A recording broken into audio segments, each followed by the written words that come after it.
Apa sih bahayanya hidup yang berpusat pada diri sendiri? Berpusat pada diri sendiri membuat semua yang berasal dari Tuhan tersumbat. Selama pusat kehidupan kita belum berubah, maka penyumbat itu akan menghambat alirannya. Dan saat Tuhan mulai menjadi pusat hidup kita, maka sumbatannya akan mulai jebol dalam hidup kita. Apa bahayanya self-center? Apa bahayanya self-center?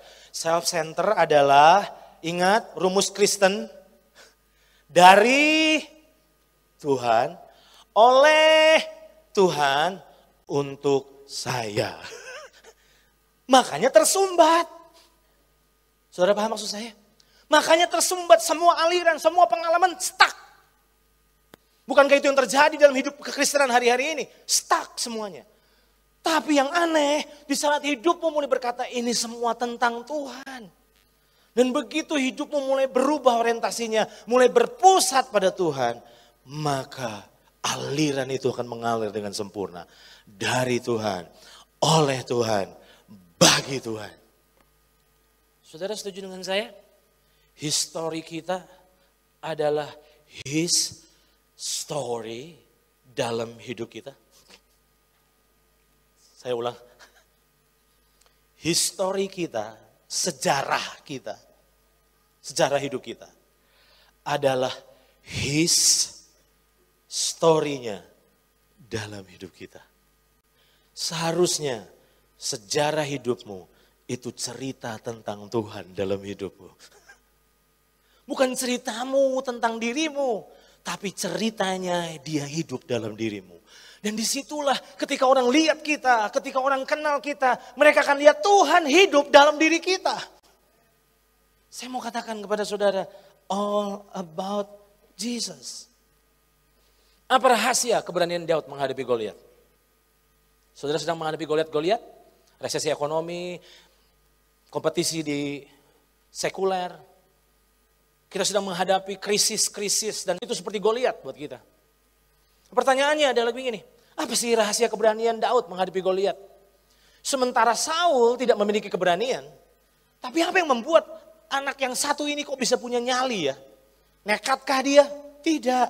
Saya akan tunjukkan satu ayat kepada saudara. Inilah rahasia keberanian Daud.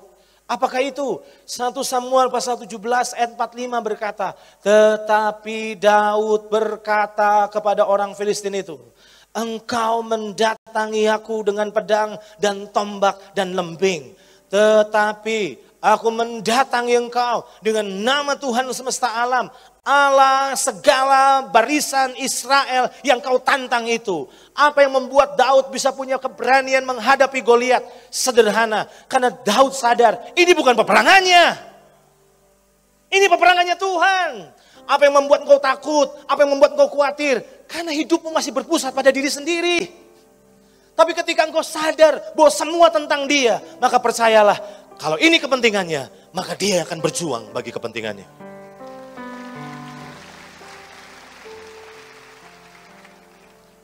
Hari ini,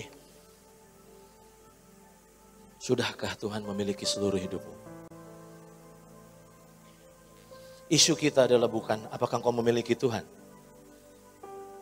Tapi isunya adalah apakah engkau dimiliki oleh Tuhan. Apakah hartamu, usahamu itu milik Tuhan? Kenapa usaha kita goncang? Karena memang usaha itu untuk hidup kita, kesukaan kita, kesenangan kita. Tapi coba sadar, usahamu, bisnismu, itu bisnisnya. Kalau memang saudara berkata, semua ini Pak, usaha ini milik Tuhan. Berarti saudara akan melayani Tuhan dengan kekayaan saudara. Kalau engkau sadar, kekayaanmu adalah kekayaannya.